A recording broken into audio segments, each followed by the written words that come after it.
Hello बच्चों, let's read the question. And the question says here we have to select the incorrect statement from the given option, right?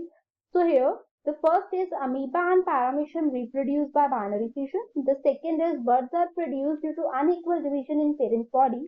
The third is incestation refers to the formation of two-layered hard covering around amoeba. And the last is spores are formed due to multiple fission in sporulation. तो सबसे पहले यहाँ पर हम लोग discuss क्या करेंगे कि इस क्वेश्चन का की कंसेप्ट क्या है, ठीक है।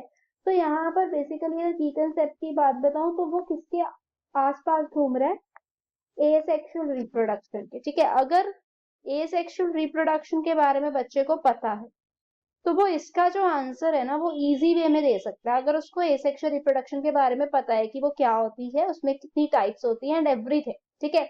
तो यहाँ पर फर्स्ट स्टेटमेंट बिल्कुल सही है कि अमीबा एंड पैरामीशियम जो है वो रिप्रोड्यूस किससे करते हैं, बाइनरी फिशन से। अब ये भी बिल्कुल सही है कि जो बर्ड्स हैं वो अनइक्वल डिवीजन की वजह से होते हैं ना, जैसे हमने ईस्ट में देखा है, ईस्ट में पेरेंट बॉडी से छोटा सा बर्ड ओरिजिनेट होता है, फिर वो बर्डिंग करता जाता है। लेकिन यहाँ पर ना ये वर्ड जो है ये गलत है। बेसिकली इसको बोलते क्या है, इसको बोलते हैं जो अमीबा में होता है ना ड्यूरिंग द एनसेस्टेशन, ठीक है, या हम बोलते हैं सिस्ट बन जाना, ठीक है। एनसिस्ट जो होता है ना, एनसिस्टेशन जिसमें हम एनसिस्टमेंट को बोलते हैं, उसमें जो है ना 2 लेयर नहीं होती, उसमें 3 लेयर फॉर्मेशन होती है। और वो कब होती है 3 layer formation, during unfavourable condition. तो ये स्टेटमेंट यहाँ पर जो है वो रॉन्ग है।